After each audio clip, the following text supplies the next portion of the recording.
He's just absolutely smashing challenge. This macro, man, like this macro, the mechanic, confidence, the understanding of his limits. It just feels like he played 10,000 games, not on support, on AD carry, on mid lane, on jungle. He knows everything. He knows everything. This is why he's good. What's going on, guys? Today we are going to study and learn from the arguably the best player in the world on support role, T1 Keria. This video will reveal the secrets of T1 Keria and will show you a lot of things that maybe you didn't ever think about it that can help you improve in League of Legends. If this is the first time you're here on my channel, welcome. My name is Bizais and I'm a League of Legends coach. Here I will post a video every 2 days for people that want to get better. So if you don't want to miss out any bit of content that will make your gameplay 10 times better and faster, go ahead and hit the subscribe button, like and hit the notification bell to not miss out any bit of content from this channel.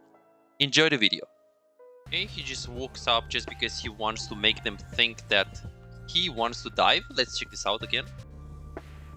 He's just making them think that he wants to dive. He's just mind gaming them. So he's not actually willing to dive in this particular case. This is just because this is high-elo challenger, so people are mind gaming a lot. We can also see that Keria has a left angle positioning just in case something happens onto the river, onto the raptor speed. He's always be able to follow. So let's check this play out again.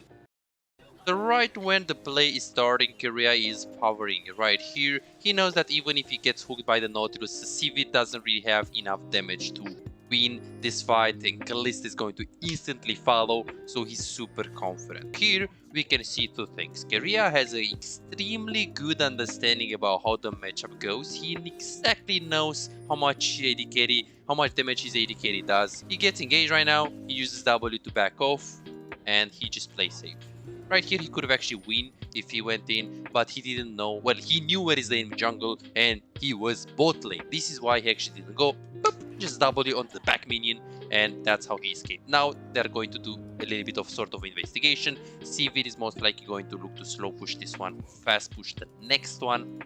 Keria is going to go into the brush. Notice what Keria wanted to do right here. He actually wanted to go into the brush, but he didn't want to go into the brush like this. He just wanted to go like this just because he wanted to avoid the fog of war, the vision. So right now Nautilus actually didn't see him, and now because he's so good, he is challenger, he actually wanted to see if Keria wants to take that position without being in fog of war. So what did Keria do? Keria tried to sneak in into the brush so the enemy don't have vision about him, and then since the Pantheon is in the close proximity, oh, fight is going to happen right here. He gets engaged, he does not have the aftershock, he wants to W out, he gets ignited, he uses ignited, he does have his aftershock, he flashes in instantly. Kalista tries to kite in, but Xin Zhao is beautifully hovering. This is absolutely amazing play by Keria Challenger. Unfortunately, the Alistar is really low, Keria is really low. He can stay because he has the Alistar passive. Beautiful gank by Xin Zhao. He saw that it's a big slow push and they need to crush. He saw that Pantheon might have an opening to gank, so he was just there. Right now Keria is pinging his teammates.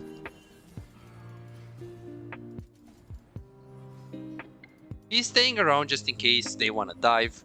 If they want to dive, he's just going to WQ. Now he's very scared of the flash WEQ from the Xin Zhao. He looks at the wave, he looks at Xin Zhao, he knows that he can stay, but he's probably going to stay, yes, because he does have enough HP, he does have his face rush, he's most likely just going to stay on bot lane to try to regen. I don't think that he's going to go with the Pantheon, since he's super low as Alistar and he does not have his ignite. All what he has to do right now is he want to get out of the lane. So he's just going to try to push as fast as possible. And now, since he's got his passive, he sees the enemy support there. He has a beautiful map on his spot. The Galio just moved in there, ulted, and Kalista with Alistar, they're going in. Kalista has level 6. Alistar, ooh, popping them. So insane gameplay by Keria here. Beautiful map awareness, super good that he actually stayed. Now he records because notice what he did right here. After the play is over, he did something that 99% of the supports in Diamond, Platinum, Gold, Silver, Bronze do. They have no idea how to manage the wave. They have no idea what's the wave state on bot lane and if it's a good state or not. But Keria, as he's recalling, boop, immediately he looks at the wave because he wants to know, hey, do I need to fucking fix this wave or do I just need to recall? So this is what something that Diamond 1 Master Tier Bronze players, they don't do. He just recalls instantly. He knows he has mobility boots. Kalista was super late at deciding that she should just recall because the wave is slow pushing into her and she has time to come back into lane phase. But Keria, the one of the best, if not the best support in the world, he knew exactly what to do. Now he was looking at the top roam right here because he has the boots, but it's roaming for a siege when he already has the Kalista on bot lane.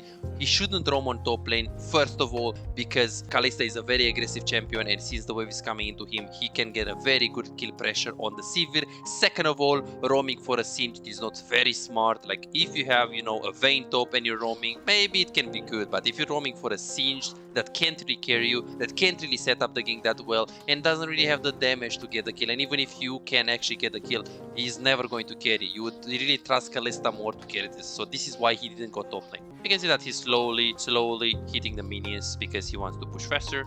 Always want to help your AD carry to push. If she wants to push, you really want to push. He's going to W, look to Q, R, try to tank the tower, uses Z, tanks a little bit more, and just gets the kill. He forces the TP of the Galio, therefore the mid lane, the Sylas, is going to get pretty good advantage right here. He has Prio for the Herald. Alistar is immediately moving towards the top lane because he sees Keria sees that there is a big fight there. Since Xin Zhao died, he can just recalibrate it. He can just either go bot for the dive or going top lane, depending on what the enemy team does. Check this out, guys. So Keria wasn't sure of what to do right here. As he was doing this, as he was deciding, hey, do I need to move to top lane or do I need to fucking go to bot lane and dive? Well, it's very simple. He was constantly looking at bot lane and constantly looking at top lane. So he was comparing, hey, where is more urgent? Right here or on the bot lane? And he was like, hey, on the top lane it's not urgent. Like, if we have Pantheon right there, we have Sylas, we know that enemy mid lane is just mid lane, they have no Xin Zhao, they saw that Sivir is walking up. So Keria's opinion right here was that the play on the bot lane was a lot more reliable than the play on the top lane, and this is how he decided. He just looked at the bot situations, one top lane, one bot lane, he compared it and he just went for the most reliable play. Right now he's probably going to either he's just going to back off, so he's not actually going to commit. The reason why is because Nautilus is probably right here on this angle from my estimation. Exactly, he just comes in, uses the recall. Notice another trick that Challenger Keria does is that he recalls right here. Not many people know, but if you want to stop him, like, this is basically Fog of War right now, and if they woke up, this is Fog of War still, this is Fog of War, so they need to literally walk up right here in order for them to see over the corner, like right here. If you recall right here, Sivir can actually just walk up right here and stop your recall. But if you recall right here, if Sivir wants to have vision on the Alistar, he just needs to walk up right here so she can have this angle of vision. So pro players, challenger players, they do so many things. Yes, of course, they have the fundamentals. They know when to roam, they know when to farm, they know when to play aggressive in the lane phase. They have the basics, but they are so fucking good at managing the little things, the little stuff that are so little, so subtle, so minor, that can make the difference in this scene. Of course, if you play in bronze, the difference, like the little things, probably don't matter. You just have to have the basic, the fundamentals. But if you play in challenger, 1k LP like Keria does, you need those. We can see that he opted for the path like this. Now he wants to get some vision since he does have Sylas backup, so he can just face check everything here. He knows that they won't engage on an Alistar with ultimate, especially because Kalista was close proximity and they had Prio mid, Pantheon had ulti, so this is the reason why Keria was so confident that he just like face checked everything, and see he still face checks so much because he has ulti, Prio mid, Kalista Prio, Pantheon Prio, he does have the ulti, they're also ahead. There are so many reasons why walking up and face checking is good. Of course, maybe if you play in silver or in bronze, you probably shouldn't face check because you probably have no teammates, right? Or your teammates are not going to have good map awareness. But of course, if you know that they are around you, you can always try to just walk up like that. Uses the combo on all of the minions. This is super good. If you know that Nautilus is mid lane and you just want to push faster, you can do that. Now he's just going to pressure, walk up. He didn't intend to dive, he just wanted to fake pressure again. So this is a fake dive, willing to put some pressure on the Sivir, forcing her to back off. And after she backs off, then obviously she's already had losing the farm, so much farm, and then Keria can just back off. Notice how good is Keria playing for Fog of War. So he just wanted to go to mid lane, and let's check this out what he did. So he wanted to stay here, and we can see that he wanted to go mid lane, but he presses S. He presses S because He presses S because he wants to stop his champion, because Nautilus has vision till here. So if Nautilus wants to go like this, Keria can instantly just flank either like this or flash over the wall and go like this. We can notice that as Nautilus was slowly walking up right here, slowly walking up, Keria immediately backs off. So the Nautilus vision was here, and Keria plays around it. So this is Challenger KLP, guys. So we can see that he goes into the brush. Nautilus has vision till here right now. He doesn't, of course, he doesn't see into the brush. And when Nautilus just left, when he's just going to leave here, the Keria is immediately going to this. So this basically means this puts so much pressure on Nautilus team, because Nautilus was spamming, pinging, missing, danger, guys, don't int, Alistar is there. No, Alistar wasn't there. He just fake pressure. He just did this mind game. He knew how to play around Fog of War. It's so simple for high-elo. People know it, and it can also help you. You play support, it can help you. It can also help you if you play mid lane, can help you if you play... It can help you if you play basically anything, but I think on support and on jungle, this is the most effective strategy that you can use, playing around Fog of War. Of course, if you play the carry, it can help you if you're like a 1v1 champion, like a Vayne maybe. Okay, let's see what they're going to do. They can probably just dive here. Right now, Keria is not sure. Keria is actually not sure. What is he not sure about? He's not sure about the TP of the Galio. So this is why he doesn't commit for a dive. Plus, if he just goes on the Sivir and Kalista gets ulted, they probably lose this. And let's see what... I don't understand why he went in. He probably wants to bait for the Pantheon. Yeah, he just went in like super aggro. He knows his limits exactly. Like, I played hundred of games on Alistar. I got Challenger on this champ, and I'm not even 1% as good as Keria. He knew exactly what to do there. He knew exactly how to play it, exactly his damage. He just went in, boop, didn't even use flash. Look at him. He doesn't even give a fuck, man. He just doesn't even use flash. Like, he's not even scared. If I just see a flash, boop, I just flash instantly. But no, he's like so calm, so patient, focusing on the game. No, I don't need to flash. No, I know how much damage I can do. I've been playing Kalista. I've been playing Sivir. Yes, I know the damage. I know the abilities. I know everything. And this is something that you might be stuck as well. Maybe you think you're a very good support, but from my experience as a coach, many people think that bot lane or like being a good support implies just being a good support, which is very wrong in my opinion. If you can't play the carry and you play support, if you can't play MF, Ashe, Jhin on bot lane and have a good wave management, have a good macro, have a good laning, you're probably not a good support, because you're probably not understanding bot lane at the level where can actually play bot lane from both perspectives. A good support is a player that can play both AD carry and support at a fundamental level. So if you don't know how to manage a wave, like basic stuff about that, basic stuff about AD carry, you can't play AD carry, you go 0-12 when you play AD carry, well, this is why you are probably not diamond as a support right now, not master tier, maybe even platinum, maybe your gold right now. So rule of thumb, you need to play other roles if you want to play support good. AD carry is the easiest way and the fastest way to get better playing AD carries if you want to get better on support. But what can help you is also if you play mid lane. If you play mid lane, it's really going to help you to play mid lane to get better on support, because everything that you do on support, whether it's roaming, whether it's warding, whether it's like rotations, you're doing it on mid lane. And guess what? On mid lane, you don't have someone to rely on. You just play by yourself. You just don't give a fuck. You play mid. You're just playing mid. You're on your own. It's so good. Okay, flash Q from Keria. He's not probably going to go in. So yeah, rule of thumb: you wanna improve on support, go play AD carry, go play mid. I don't care if you're going to play normals. I don't care if you're going to play fucking arms. I don't care if you're going to play some other roles. If you just play support, you have 600 games on Alistar, 0 games on nothing else, 0 games on AD carry, 0 games on other support. You will not climb. You will not improve. You will not, or it will be a lot easier for you to understand the game, to get better at the game, if you know the game from all of the perspectives. And if you play support, it's super important to get AD carry. let's focus on the game. So Alistar is just going to group with Kalista on mid lane since Sylas has TP and he already got the tower on bot lane. What Alistar is going to most likely do, he's just going to play front to back with Kalista right here. The reason why he doesn't want to play with Pantheon or the Singed, even though they are so strong, is because Kalista will need a backup. Kalista will need heal, so it's so easy for Kalista to get engaged if Alistar is going to initiate the fight. So that's what he's going to do. Kalista almost has ulti. 20 seconds for the ulti of Kalista. He goes in, he uses the R, he uses the Q. Ooh, Q on both of them.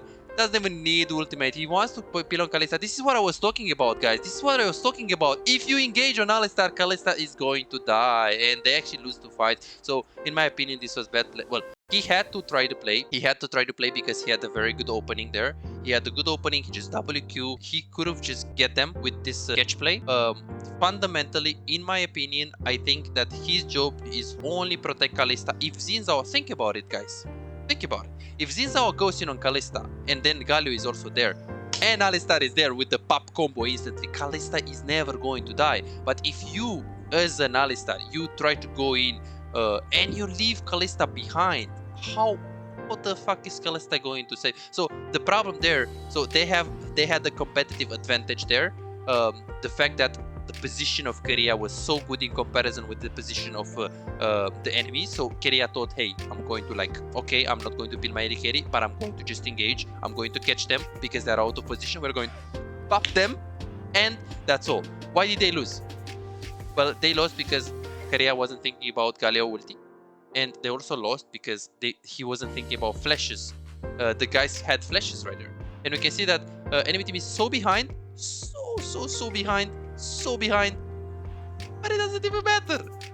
The Xin Zhao is 2-4. Mid lane is 1-6. But no, Keria did just a sudden mistake there.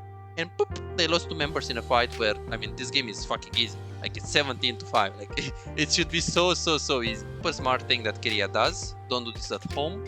As you're doing Drake, he actually gets vision for the Herald. Of course, if you do this in bronze, you're probably going to just die. So don't do this in bronze. In bronze, if your team does Drake, go to Drake because your team is probably going to die if they go for the Drake and you're not there. Keria almost gets caught right there from the Nautilus ult. Ooh, he ults very early. He goes from behind. Pattern ulti goes in. Let's see what he's going to do. He does have his WQ. He's close under the tower. Sylas uses the Everfrost. Uses WQ on 4 members. Keria has so much damage. Kalista ulti comes in. And boop, the FF is going to come in or what? 19 minutes. Usually in Korea, when this happens, people are just going to FF.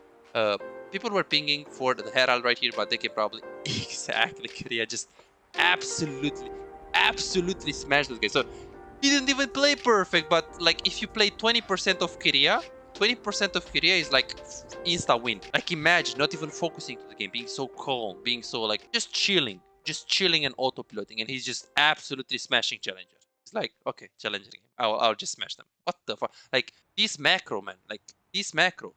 The mechanics, the confidence, the understanding of his limits. It just feels like he played 10,000 games, not on support, on AD carry, on mid lane, on jungle. He knows everything. This is why he's good, and holy shit. So, for those of you who are struggling winning and climbing in solo queue but are serious about getting better, I also do coaching for players that want to improve and get their gameplay to the next level. Coaching can't make you better if you just play normals and ARAMs and don't like playing ranked, or you don't care about improving, you just play for fun, or let's say you just play the game for like 3 hours, maybe 4 hours per week, and that's about it. Coaching doesn't help you.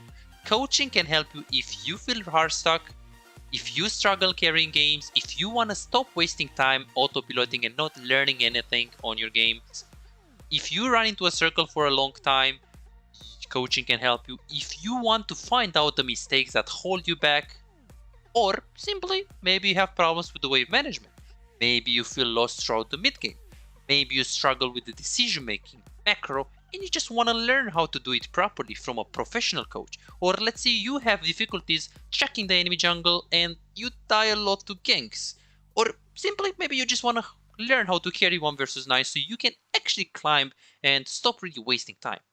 So what are you waiting for? Go ahead and book your own coaching now and start improving instantly. I'll see you in the session.